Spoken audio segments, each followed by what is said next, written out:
And so, what advice do you give someone that has the right car but isn't parking it right? What advice do you give someone that has the right car is not parking it right? Yeah. That would mean that you have the right ability to do something, but you're doing it the wrong way. So that's like you have a good car, and you're just parking it opposite direction. Like that doesn't, you're not using the car correctly. Pretty much what that means. Yeah. Dope. That you hearing you say that right now actually just reminded me of something that's big in my life that I think I struggled with, but I think a lot of people got to understand too. It's because it's almost not necessarily the message, but it's how you say it. You feel me? Especially with rap, especially with us with music, recording music. Something that I had to learn, after years of doing it. It's I could have the rawest lyrics ever, but if I don't sound good on the mic, I'm not performing it right. I'm not saying it right. I don't sound confident in my words. I don't know my words. It sounds like I'm reading it. It doesn't necessarily, the message doesn't come across right. Same thing with like if you're trying to give somebody advice or you're trying to like if you're girl, do I look fat? And you're like, no, baby, you look thick. You feel me? Like, it's a different way. You feel me? It's the message. It's all about the delivery, man. Facts. Real shit. Okay. And then what I want to ask with your music is you have a lot of energy in, like, all the newer stuff. Was there a shift when it came to you making music that you started approaching it, like, with more energy on some of these records now? Yeah. It seems like all the new stuff now has a high energy. Yeah. I was actually during COVID. Most of my raps were, like, just hardcore, like, rap, bars, heavy. And they had like this underground party spot where everyone would just party and be dancers, whatever, and people would be performing. And the songs I was performing wasn't clicking. Nobody was like really. They needed like high energy, high dance, bass. Whatever. So it's like an open aux. They're letting people play their music. No, performers like real performers. Yeah, okay, performers. Got it. Oh, and there was dudes shit. that killing it, and these dancers was like going crazy, and I'll go perform, and everyone like kind of scatter. Because my songs wasn't like no parties. It's not connecting. Right.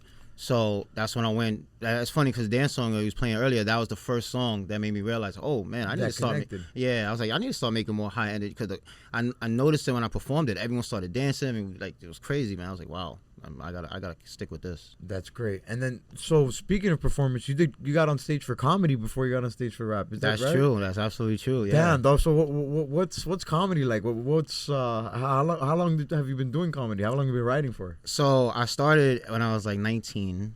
I was doing it for maybe like a year or two. Kind of fell back when I started doing music. I just recently picked it up again.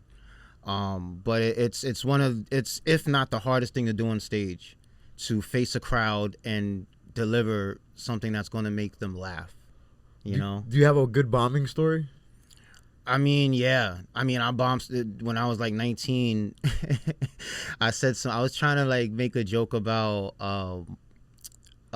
some of the people in the audience because it was going crazy on everyone, and it just didn't work. It just didn't work, and it was like, oh, the crowd turned on you. Yeah, they turned on me.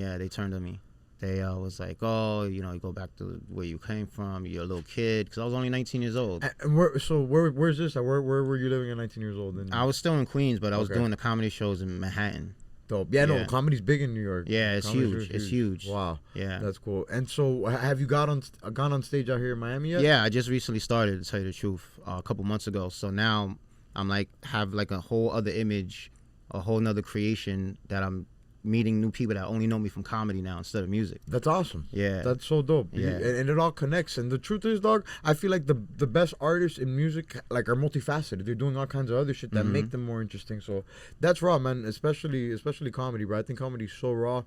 Comedy's what got me into podcasting, to be honest. Most of the podcasts I listen to are done by comedians. You feel me? And it's just, I think that's just the key to life, not just with women, but like with everything. Everybody wants to laugh, dog. Yeah. And your music, you have your bars, like it's all. I think every record there's at least one or two lines that for sure anybody can laugh at. You feel me? If not more than that. So that's dope, man. And do you see any like correlation like with what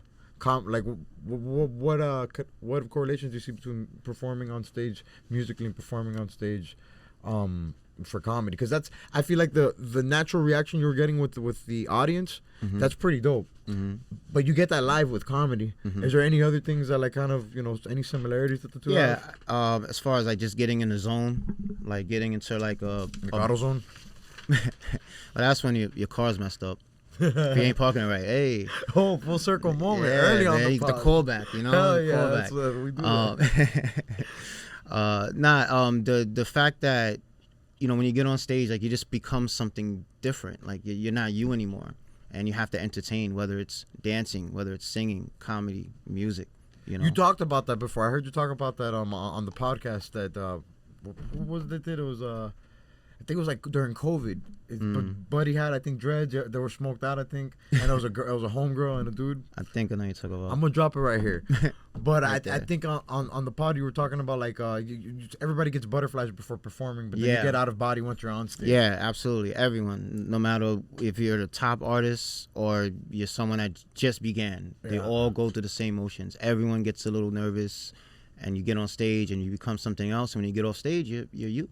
It's like, it's crazy because I didn't really realize that till I heard you say that, and now I'm thinking back on it too. Like, it is kind of crazy because like once you're on stage and once you start rocking and like even though you talk to the crowd, even if when you have the breaks in between songs, if some sets are longer than others, whatever.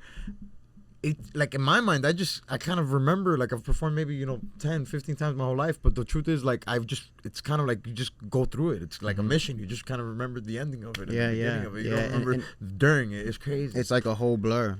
And it happens so fast that Yeah, sober, not drugs, not involved or anything like that. I'm sure some people listening that don't make music or anything like that, but like, oh yeah, because you guys are high or something like that. Not necessarily. It truly Not all is the just time. you get out of you get in the matrix, you get in the weeds, you get in a zone. It is really crazy.